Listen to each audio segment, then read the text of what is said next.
Fear not, for it is I, Satan, here to talk to you once again. This time, it's about the word Satan. What does the word mean? Now, we get meaning from words from their usages, right? From their reference, what they refer to. And if you look in any dictionary and you look up a particular word, you're going to find multiple definitions for a word. In other words, there's no such thing as the definition to any word, okay? There are multiple definitions, multiple meanings, multiple usages. Same is true for the word Satan.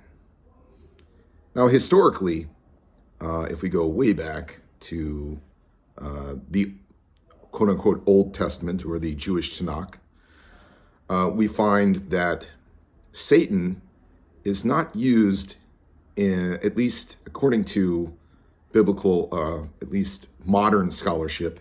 A lot of modern scholars, everyone that I can think of off the top of my head, do not believe that the Old Testament depicts the word Satan as a name, like a personal name, right?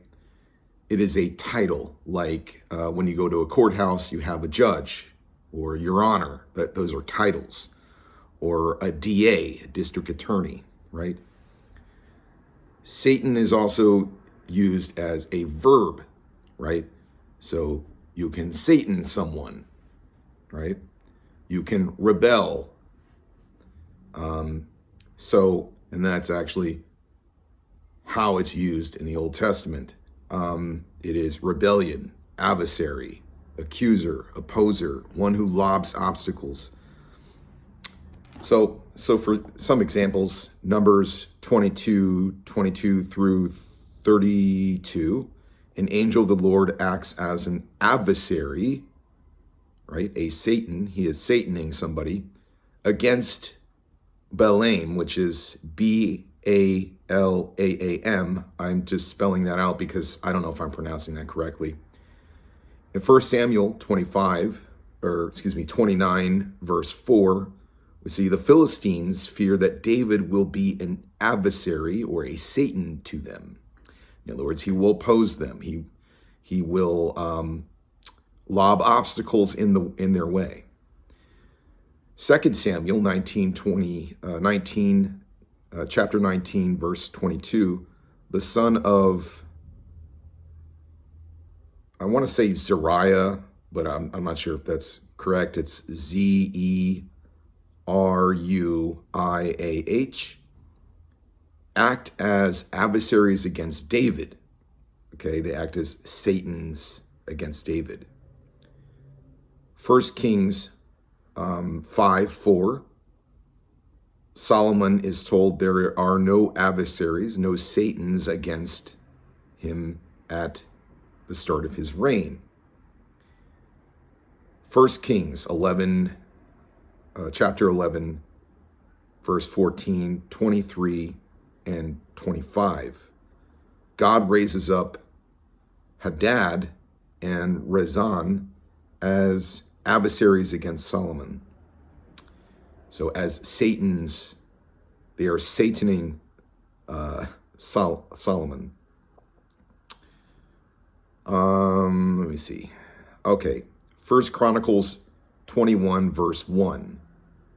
Satan stands up against Israel and provokes David to number the people. Now,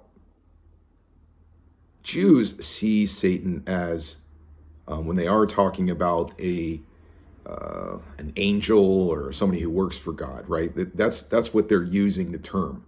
So like, for example, in Job, Satan is kind of like an officer in God's court, and he's performing the duty of a district attorney, okay, basically. So he's working for God. He's not rebelling against God. Psalm 109, verse 6. the psalmist refers to the prosecutor as a Satan, right? To a prosecutor as a Satan, excuse me.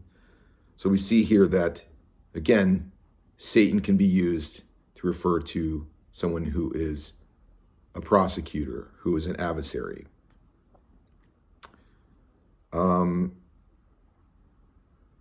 There are so many other, passages, but basically, I think you get the point. None of these are used as names, like a personal name for somebody, but rather a role that someone fits into.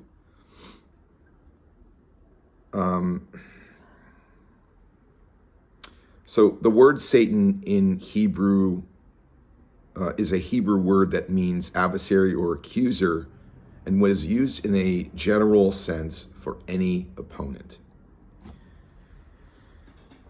So, yes, and that's how we use it in Satanism. We don't believe in some anthropomorphic, metaphysical being who is against God. Now, there are some people who call themselves Satanists who believe in God and a metaphysical devil, and they just choose the side of the devil. And we call those people inverted Christians. But as for like authentic, original Satanism, LaVeyan Satanism, we do not see Satan as a actual being. It is an avatar of carnality. It is again, used to as somebody who rebels, as someone who, who's a rebel, who's an adversary. And so we see ourselves as adversaries and rebels against ideologies and metaphysical beliefs and such that, and moralities that we, from our perspective, from our value set, see as toxic, basically, okay? So we are Satans in that sense, okay?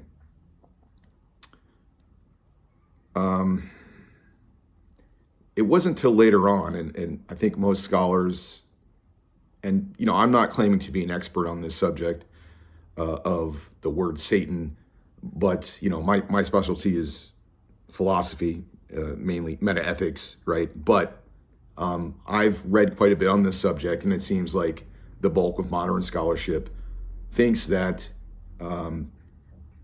Satan as referring to used as a name, right? A personal name, didn't start until Second Temple Judaism. And I believe, if my memory serves me correct, the word Satan is used 37 times in the New Testament. And sometimes it is used as to refer to perhaps a particular being as a kind of name for that person, right? A personal name, not just a role that they're fulfilling, not just a title, but a name. So Satan as this kind of boogeyman, right? This kind of anthropomorphic being that's running out there opposing God, seems to be a later Christian invention, okay? Now, let's say you disagree with all of that. Let's say, I'm not convinced by those arguments. I disagree with scholarship on this one, and here are my reasons, right? Fine. But like I said in the beginning, words only have the meanings that people give them, right? And so I'll just do an argument from definition and say, that's cool. You don't have to accept my definition, but know that when I use the word Satan, that is how I'm using it. I am not using it to refer to some boogeyman, some metaphysical boogeyman, okay? Now, throughout history, we have seen Christians use the word Satan, and different Christian groups have, flung that invective, Satan, that charge of being a Satanist or a follower of this boogeyman Satan, of their boogeyman Satan, against other Christian groups, right? And this is historically how the word has been used. and people were accused of being Satanists, right? But there was no, as I stated in the video yesterday, there was no organization, satanic organization, until 1966. Unless, of course, we stumble across some scrolls tomorrow in archaeology that somehow prove that there was some organization of Satanists who believed in this kind of like boogeyman, Satan, or something like this, right? But tentatively, yeah, as far as I know, and from what I've read from scholarship, the Church of Satan was the first organization, satanic organization, or religion, if you want to call it that.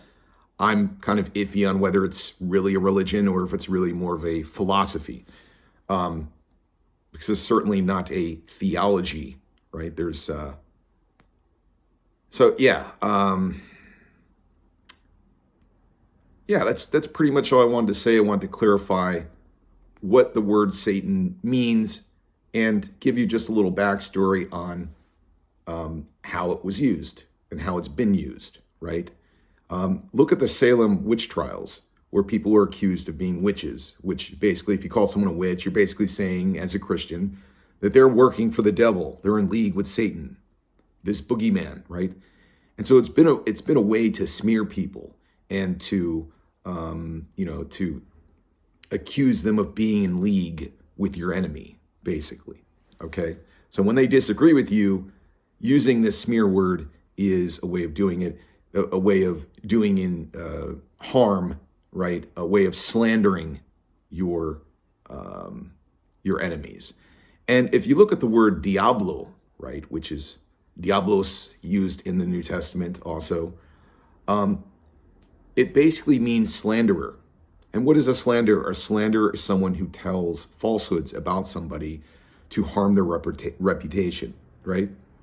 So Christians are running around saying there's a metaphysical boogeyman who's a slanderer and he lies. But what have they done throughout history? They have told falsehoods about people and called them a Satanist, and then either burned them or did something horrible to them, right, and killed them. So to me, Christianity has just been not only one satanic panic after the next, but also a way of slandering people, right? They are the true diablos in that sense of the word diablos, right? They are, in many cases, acting like their boogeyman that they think exists, because they are smearing people, they're lying people. Look at the Satanic Panic from the 1980s. Look at, and maybe they actually believe these people. Maybe they're not lying as in telling an intentional falsehood, but they are still at the very least, superstitious enough to tell falsehoods about somebody, maybe unintentionally, not knowing their falsehoods, without justification, without rational justification. It's like if I accused you of something, but I didn't have any kind of empirical proof, any kind of logical justification for this. That is, in my book, a kind of, it's just not cool, right? It's a kind of slander, right? It's a kind of defamation of character. There was something else I wanted to say, but, well, anyways, this is an impromptu video, so give me a break. So yes, Satanic Panic in the 1980s. I remember well, I'm not going to get into that because that would just be that'd be a whole nother video. I lived through that, let's say, and I saw what Christians did, okay, firsthand. And at any rate, Satan was historically used the way the word racist or racism is used nowadays. It's a way of smearing somebody.